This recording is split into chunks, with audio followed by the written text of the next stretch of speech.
here I am getting my old police dog Geordie, since passed away, He's a good boy. the ex-Australian New Zealand police dog champion. This day we had a TV crew come out and we were going through some control, exercise, obedience, bit of man work and tracking, and just basically put our police dogs on display. Our first stage here is a bit of general obedience, a bit of heel-free walking at the start. As you can see, we're doing some heeling. The dogs don't have any leads on and we're just doing, it's like a military style march, semi-military, but the dogs are walking beside us. We're not allowed to say any commands. The only command we can say is heel when we take off. All the left turns and about turns and right turns, we don't say any commands. We've just got to walk and they have to stay on our left knee. As you can see, Geordie's quite enjoying that. The tail's wagging, he's happy. I just generally give him a little flick by the ears and the faces, a little pat and the praise as I'm going along.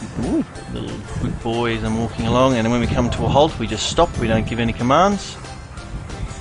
We give a pat. We take off again, just say heel. About to do an about turn here. The dogs just basically read our body language. They know that they have to stay on the left side, and that's what we require of them. As you can see here, we're doing a double march for the dogs. We just move up to a quick trot, and the dogs are trained just to run beside us. And they're quite enjoying that. We're just about to come into an about turn here, yep.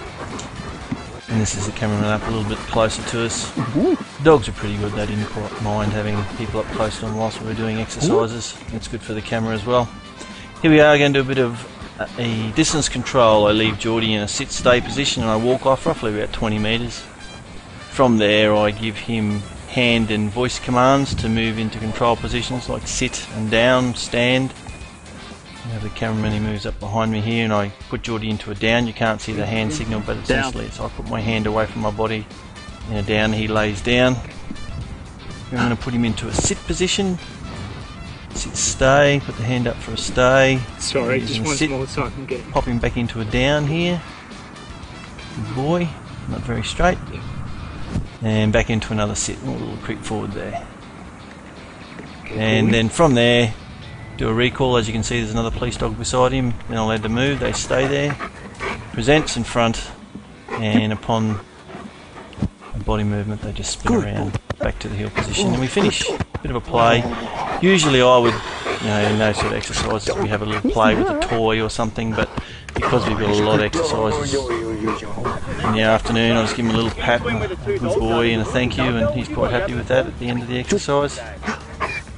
He does quite like jumping up. And the next exercise we're going to move into here is a crawl. Again, putting him in a down position. Give him the crawl command. I just shake my hand a little bit on the outside of my body and he crawls down.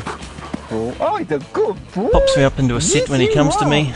And then I'm just about to give him another quick one, another little trick just to roll over. Oh, good dog. I just did all this using food. And again. Didn't need to use clickers for Geordie, he was already trained. The food rewards were quite simple, very good for luring.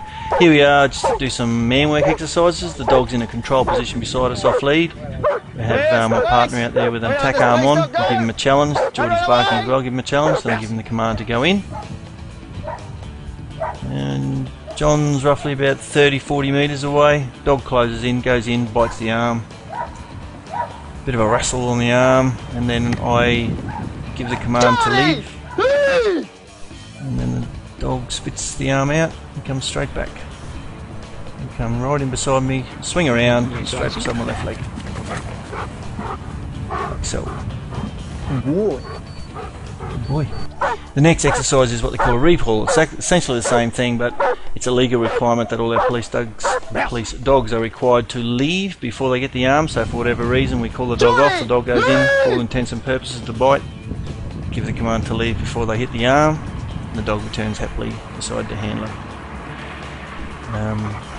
Like I said, our legal requirement that our police dogs must perform in any situation where we can show control, that we have control over the dogs. Here's another bite, but we have the cameraman nice and close. I think this was about his 4th or 5th bite at this stage, so he's getting a bit tired and it was a hot day.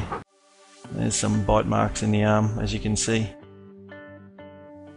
So, his arm was there. And this is generally how I would finish my play. The helicopter. Always a big hit at schools. That's not. And that's the silent lead that I usually use operationally that I use to keep in my pocket. I want to just put it on Geordie, but it's very handy to have as a play toy. He likes to be swung around and have little tugs of war with it. And there we are at the end of the day, sitting in the shade, a bit naked. Look at the size of that tongue. Good boy.